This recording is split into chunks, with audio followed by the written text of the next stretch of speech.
guys, so it's Memorial Day weekend, and typically we'd be camping or hanging out in the pool or something, but it's barely 60 degrees, so we figured we had some stuff left to do in the yard, so we're gonna work on filling a few flower beds and getting a few things done that are pretty well way behind. So right now we're getting out some compost that we've had. It was cleaned out from the sheep barn, so we're going to use that to fill a stock tank and get a few things done without having to hopefully buy any more dirt. So you can see this pile was from last year's barn clean out, and then the one back there is from this year. So over time it, composts and turns into really good dirt to use in the gardens.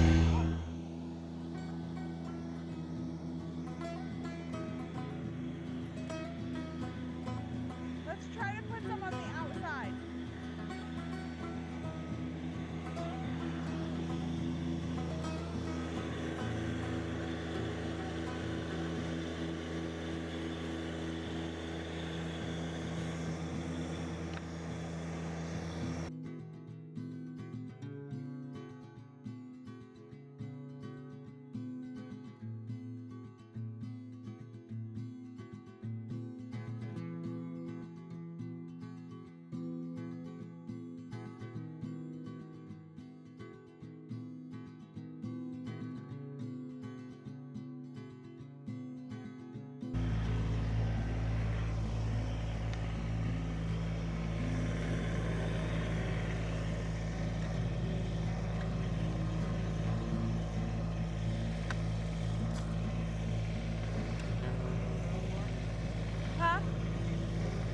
I can get it. It's just big chunks, like wet chunks.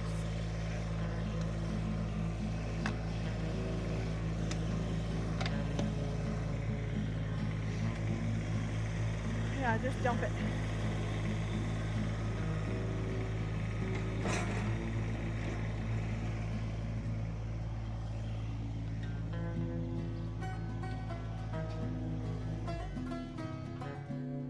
Don't know how much I keep going.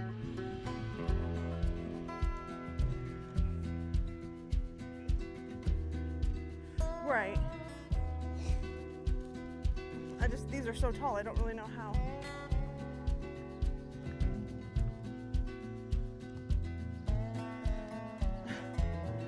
I might have you get me some dirt. I'm gonna pull these bags out, and that's getting, if you dig, gets from the top. Yeah. Oh, okay. If we have fluffy stuff, I'll put them in here and pull these bags up too. I can just have to, yeah. I'll just have to shovel them out of the thing, yeah.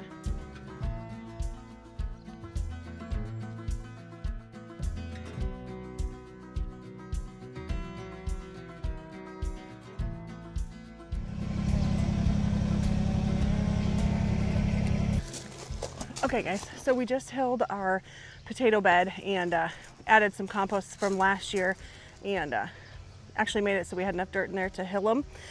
The potato bags that we started obviously have been growing, have been growing really well, and they needed to be topped off too. So Aaron got a bucket of that same compost, and I'm just gonna kind of fill in, probably have to open up the bags all the way and try to get some dirt in around and bury these in there just a little bit further, so hopefully the potatoes are all growing underneath of there. So we'll see how, trying to do it gentle just so I don't smush the greens too much.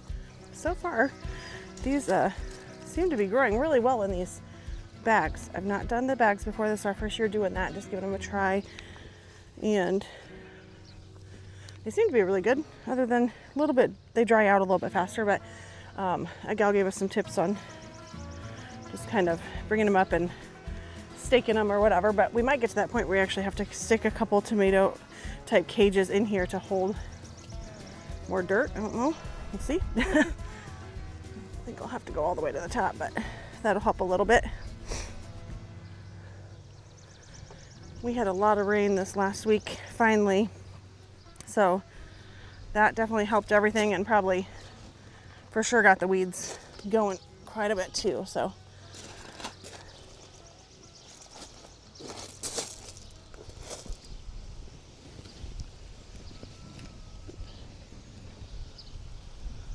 we're hoping this isn't going to be too hot. Like I said, it's compost from last year. And I honestly can't even smell the sheep shit, so I think it's composted down pretty darn good. Nothing like digging your hands right in some old shit, but again, it's not. I don't even smell it, so I think it's pretty good. It's not going to be super hot on these, burn them or anything. I've grown potatoes many times, and every time I can't think whether, I know you hill them, but I never remember whether you're supposed to cover all the greens or just fill it up as they go. So I usually have to make a phone call to my dad. That and tomatoes. I always forget when you're supposed to plant those, and I know we are, I do have some in the ground, but we're pretty behind on that stuff. So that's our next thing today. We're going to fill a few more of the garden boxes in the actual big garden and get the rest of those tomato plants in the ground and hope for the best. I'm actually going to do a couple in this raised bed that's just kind of right behind me that we just filled here a few minutes ago. So that'll be done as soon as I get this finished.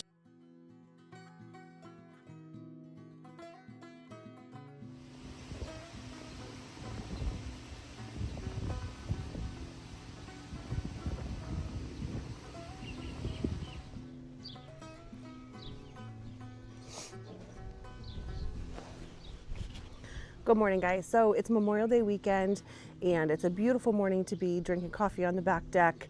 Today I kind of thought I'd just do a little bit of a catch up as far as what we've been up to around here. The school is out for summer officially, and so although the weather doesn't quite feel like it, we are well on our way into summer. So yesterday we moved some dirt, some compost out of the piles we had out in the field, and filled in some stock tanks and kind of topped off the ones in the garden that have kind of settled for the year. And finally, I have the entire garden in. So I felt like I was so far behind this year, but you know, probably not much, but just a little bit behind. And that's okay. So we are done. I think I'm done buying plants. I think I keep saying that, but you know, I think for now I'm done buying plants to put in the yard.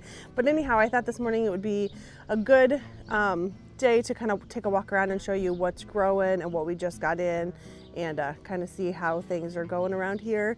We've got the sheep moved back up to the main pasture, so I'll show you them. They're shedding out like crazy and look a little wild, but everybody's doing really good. We also have the meat chicks that we showed when we first got them, you know, cute little fluffy yellow chicks. Now they're kind of in their ugly in between feather stage, so we'll show you how those are going. And then we also have had pheasant eggs hatching just starting 2 days ago in our incubator. So we have lots of baby pheasants, so I'll show you that as well in this video. So come along as I take a walk around our yard this morning. Okay, so I thought I'd start out here, and technically this isn't part of the garden, but I was kind of excited how this turned out.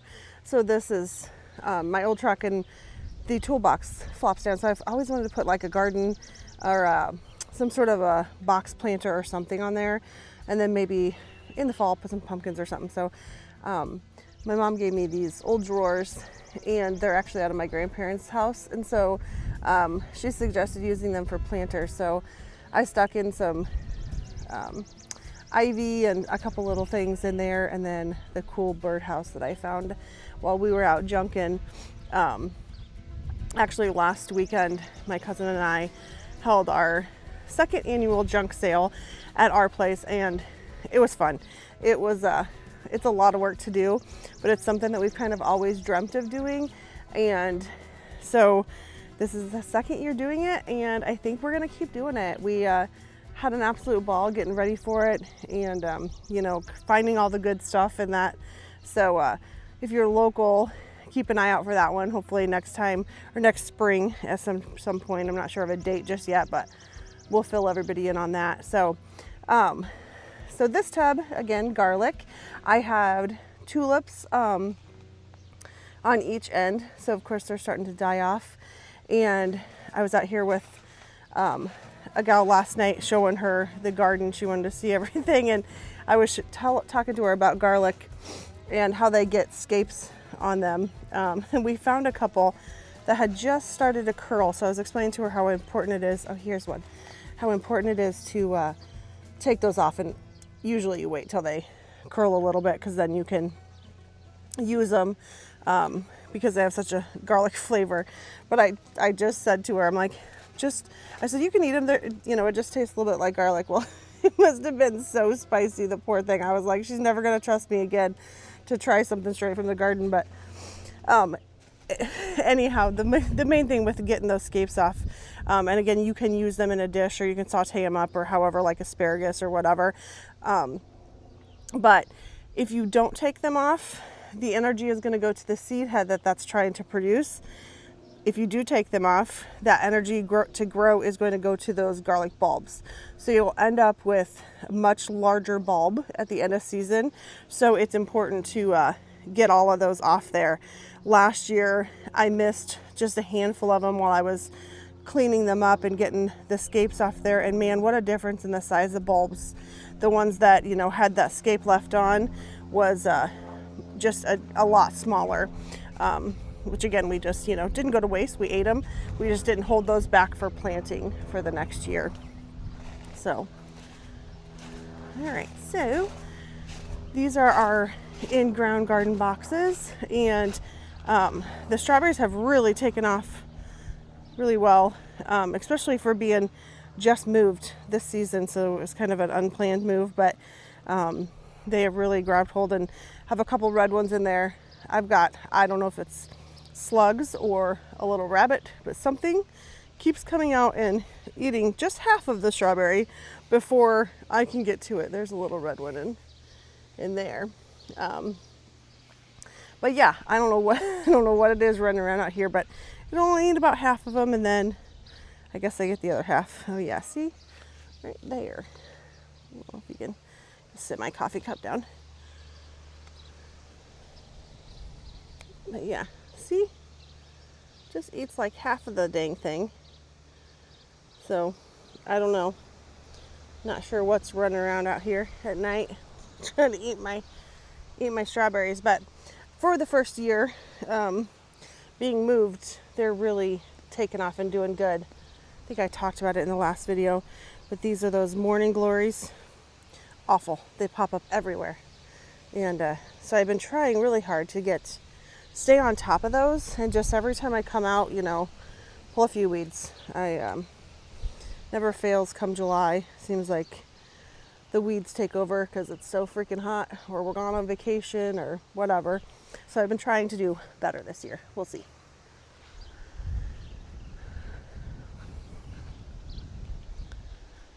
And then this, these are radishes. So I actually was able to harvest some radishes for supper the other night, which was kind of exciting. Again, radishes and carrots, they're just something that I am terrible about thinning. So, because you can see, maybe you can see in there, how kind of packed they are. So I've been trying to come out and pull, you know, little ones out, and then you can throw those to the chickens so that hopefully some of them will get bigger. I did pull a bunch. Oh, here's one. Actually, I plucked one last night too when we were talking. So here's a pretty good sized one. So those are all getting ready, and I love radishes, so it's one of those things that I kind of forget to plant early enough. This year I actually did that, so that's good. And let's go to this side so we have better lighting. Over here, this is carrots right here with weeds around it. I'm not sure how well they're going to do in here. Again, one of those things that I'm kind of bad about thinning. But they also need kind of a loose sandy soil so that, you know, they can grow through. So I don't know how well they're going to do, but I threw the seed in anyways, and looks like they're at least, you know, coming up nicely. So that's good. And then next to that is spinach. We did harvest some of this the other night too for supper, and just added it into, you know, iceberg lettuce and had some of that. So that was kind of, I always love when, you know, like, hey, we have it in the garden, we can eat this tonight or whatever. So it's just kind of fun. And then back here, I believe is dill. I grew dill last year, and so this is actually from seeds that I saved, and we used it when we made some pickles, and it was just kind of a fun little thing. Plus it gets kind of a pretty seed head on it. I don't think I'd call that it flowers out or anything, but and then the asparagus is kind of starting to fern out a little bit. I had a couple sunflowers that just randomly popped up in there. Must have had seed mixed in from the garden bed that it used to be in last year. So I'm just gonna let those go and see how they do. And there's another row of dill, and then our onions. It always needs weeded, but I did know, you know, these are probably kind of close together, but we'll pull some of the smaller ones out and harvest them as green onions and call that good. And then it's like we have a little pocket of empty dirt, but this is dill, and then spinach again, and what is on the end? Oh, probably carrots. And then right here is snap peas. So hopefully they'll start to take hold of this and grow right up that trellis. That's my hopes anyways. Snap peas are one of the kids' favorites. We haven't done them in a couple years, but they're just good to munch on fresh and throw in a lunch or whatever. So then behind me, here, I'm gonna set my coffee cup down. There.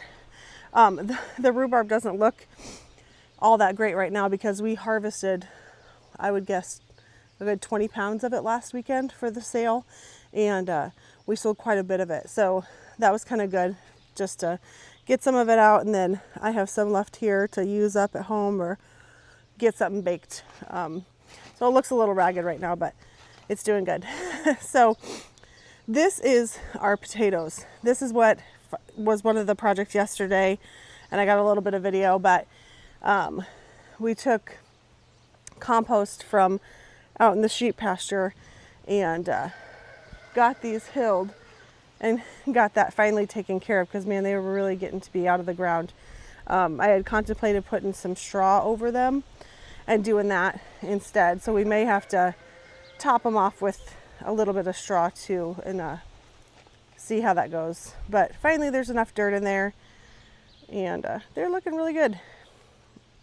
I did move the potato bags just a little bit away from that rhubarb because it was kind of getting squished in there, but these are doing just as great. I had full intentions of doing just a vlog video yesterday, and honestly I just wasn't feeling it. So I just videoed a few things we were doing and set it aside, so I guess, you know, that's okay. But anyhow, these are doing amazing. I think I showed it into here just in case. This is like a little window inside, and so the idea is that you'll be able to see potatoes growing. I kind of thought there was a plastic piece there to hold the dirt in, but it didn't seem to fall out. So right now you can't see any potatoes just yet, but that'll be kind of fun to just peek in and check how. I was telling a friend about these the other day when I was getting my hair done, and told her how cool they were. I thought her kids would probably love them, and they could kind of take a peek about what, you know, and see how whatever you're growing or how the roots are doing or that kind of thing. It's kind of a peek underneath the ground, so I thought that was pretty cool. So this is another stock tank that we filled, and threw a few flowers in. There's some zinnia seeds in there, and then I got a couple Roma tomatoes. They're kind of off to a little bit of a slow start, and I think it's just because I bought them, you know, at a different place that they hadn't started them early enough, or not early enough, but just not as early. Oh gosh darn it, looks like something got in here and dug last night, so I'm wondering if we have I think the boys had said they seen a stinking raccoon out here, so we're gonna have to take care of that. But oh, at least he left my flower, shithead. I don't know why. Like, what's the point of digging up flowers, little raccoon? What are you doing with them? There, okay, that popped back in there at least. So yeah, but you can see, well, I probably got a little dirt on the ground too when we were doing it, but, huh. So I guess we'll have to take a look and make sure he's not getting into my chickens. And that could explain why we've kind of slowed down on getting eggs. I figured they were molting, but maybe they're seeing a raccoon run around and kind of stopped him from laying a little bit. So we'll have to see about checking that out. Okay, so my little bunnies are doing so good. They're gonna need some water this morning, so I'll do that real quick too. Hi guys. They're probably, the hard part is not knowing exactly how old they are. They're gonna have to be separated. Where'd your other little one go? Oh, there. Hello. But yeah, they're doing really good. Hi, buddy. And they're really pretty friendly, honestly, just for not being handled like crazy. Anyways, hello. You're all right. But yeah, I'll get them some water here real quick while we're out here. Hold on, buddy. So one of the things that I love about having this rain barrel out here is that it just makes it convenient for water and stuff. You know, out here I'm not dragging a hose every time I need to fill their little water bucket up. And this has a spigot on the bottom. I usually end up getting myself wet, but I can just fill it right up.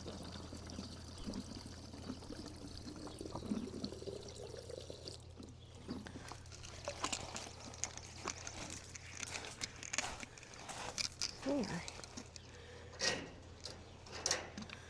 Hold on, guys. I think this water bottle does leak. I need to get a new one because I'm constantly having to fill it. But I'm gonna have to get a couple more of these feeders and then a couple more water. So once I get them separated out, so that's, I don't know if we'll get that done today, but I need to have Aaron put some sort of a panel or something, just so they have something they can get up off of these wires. So I need to stick something in there. We got a little bit to do for these guys, but for right now, it's not bad. I do have I think I showed this in the last video too, but I have the tubs underneath of here, and I emptied those out yesterday right onto the potatoes, so that's kind of cool and exciting to me. I also did end up planting my other green stalk. I hadn't had anything in it yet and was really kind of debating whether I was gonna use it this year or not. It does look like maybe it's got a little bit of a tilt to it, so I might have to straighten it up. I didn't quite level it when I put it in there. But one of our local FFA groups had all of their plants for sale for $1. And so I, of course, went up and filled the back seat of my truck, and then, was able to support them just a little bit too. So that was good. But anyhow, so then that meant I got my other green stalk out and kind of filled it. There's lettuce in there, but for the most part, it's flowers. And I'm okay with that out here, especially for the fact that there's just not a whole lot of flowers planted out in this area. So I was glad to add some, and the green stalk was perfect for that. So like I said earlier, the sheep are moved back into this middle main pasture. We've kind of just been moving around the best we can, and finally got actually quite a bit of rain this last week to help get those pastures going a little bit better. But they are shedding out, and actually there's just a couple that are pretty scraggly looking. They're starting to actually look a little bit better now. As far as once they're in mid shed, it's hilarious. So some of these, I think I showed before too, they got Dorper in them, so they won't actually shed out very wonderfully. Nothing like the pure Katahdins, but they do a little bit. All right, we'll go out to the main garden area next, and well, I call it the main garden area. These little pots have zinnias coming up in them, so that'll be exciting. I love zinnias because they bloom most all summer long. Okay, so right on the other side of this, I've got some cucumbers coming up. Looks like something keeps kind of nibbling on them, so I might have to put something around that. And then these are poppies. So these were planted last year and then, came back up. And then that's kohlrabi, I think. I grabbed that from the kids' FFA sale too. So normally I would do that by seed, but I'm like, that's kind of cool that they're, just kind of got a little head start. So, yeah, kohlrabi there. I was like, sometimes I save the tags. So that one's fairly simple. And once that kohlrabi's done, then we can throw something else in there, a little bit later in the season too. So this one is sunflowers, and there's some zinnia seeds, little tiny ones coming up there, just starting. This is a Cosmo seed, I think, or Cosmo started, replanted itself from last year, but the tulips that I had in there are starting to die back, so I think that'll work nicely. I was worried that having those tulips in there was gonna prevent me from actually having a garden this year, but they're gonna die back just in time for the other plants to take over, I think. So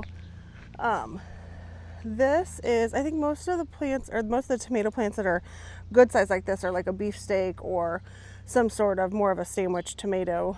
I got these, couple of them out at our local Amish greenhouse, and then I think everything else from the FFA kids locally too. So I did plant around here, I think this one's zinnias, so the outside of this will have zinnias in it. Again, this just all went in yesterday, so there's not a ton to look at, but it'll be fun to look back in a couple weeks and see how fast things have started coming up. So this is one little hill for zucchini. Zucchini is one of those things, like, I didn't have it. That was the last thing to go in yesterday, and like, I feel like we have to have zucchini, even if we, just have one plant and get what we get before the stinking squash bugs take over. I can't not have it in the garden. So we went and found some zucchini seed yesterday and threw that in. So there's another tomato plant, and then this one has cosmos around it. I did cosmos last year for the first time, and man, they're really pretty. And so I was like, I had some seeds left over, so we used those up. This one is bush beans, and I'm not sure where, but I want to put a few more bush beans in and do kind of a little bit later season. Maybe actually what might work good is down below one of these little feeders, maybe even like this one. It might be a little shaded on some areas, but I could fill that with dirt and throw some green beans or something like that in those, and maybe get a second little harvest out of them.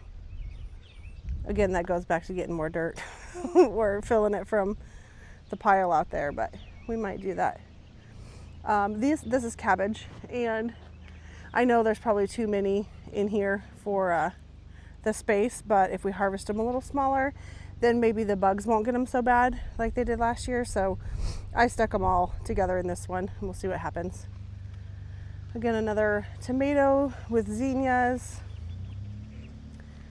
These are nice size plants. I was joking with the girls selling them at the FFA sale. I was like, I'm gonna put these in my garden and actually look like I got my shit together, because they're nice and big as opposed to the little ones over there, the Romas. There we go. I couldn't think of the word.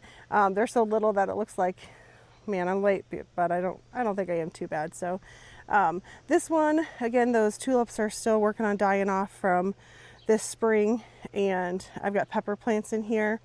I do have quite a few pepper plants. I'm always like, I feel like we need more peppers.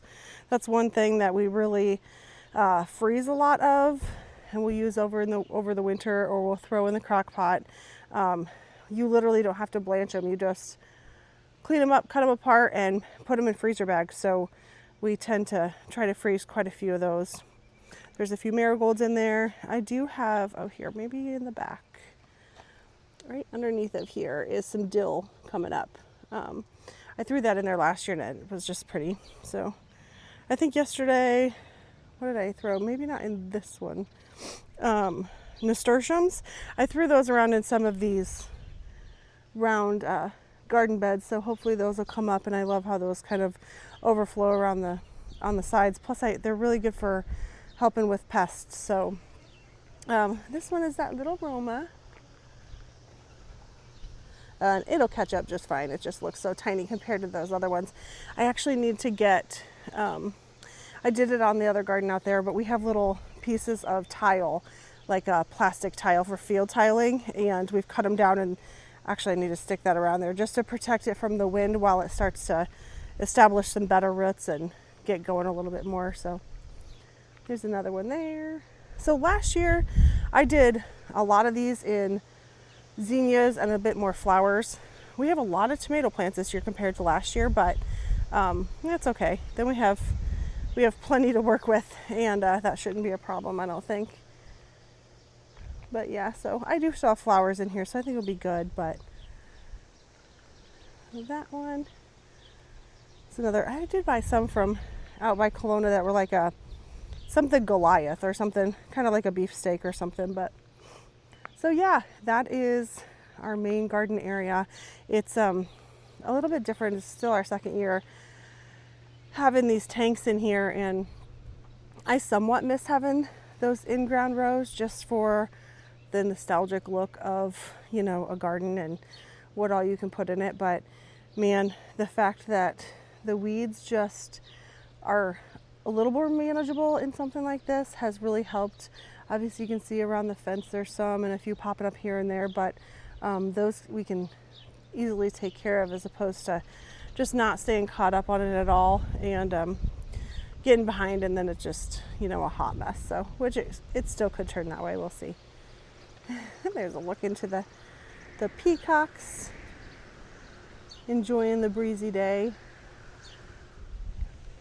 Oh, I do have to show you too. I love these wash tubs. These are fun, and I think I have 3 or 4 of them now. But they're just great for cherry tomatoes. So that's what we have in all of these. This one's a sun sugar. So those look really good. They're coming up just fine. But I love all the old rust and junk and that sort of thing. Same little like old water tank or some sort of feed tank or something. But that's the cutout from our Growing and Crowing sign. I just had Aaron weld up a bar so we could use it, and I stick it in there with some flowers in it. So same thing, another cherry tomato. Me and I think my oldest son, the boys like the cherry tomatoes, where no one else really does, but I have one up by our front door too, and I try to put them there so somebody will grab them on their way in or whatever. But they're just so good for packing in lunches or just a quick snack. So this is my other green stalk, and I did show in one of the past videos planting it. So some of that lettuce did come up. These are the ones I had the seed houses on that kind of clicked on there. That was something new from green stalk.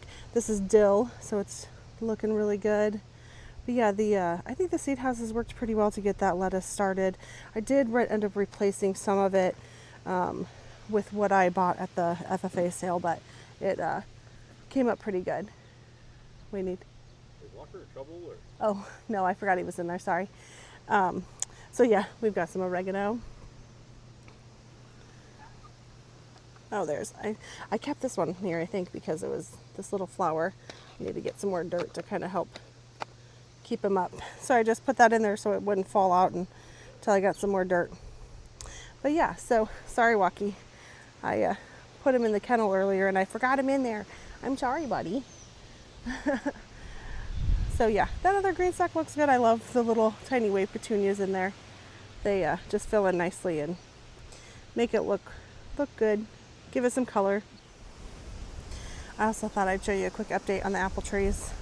They are just loaded this year. We had a ton of blooms, but there's so many little apples on all of these.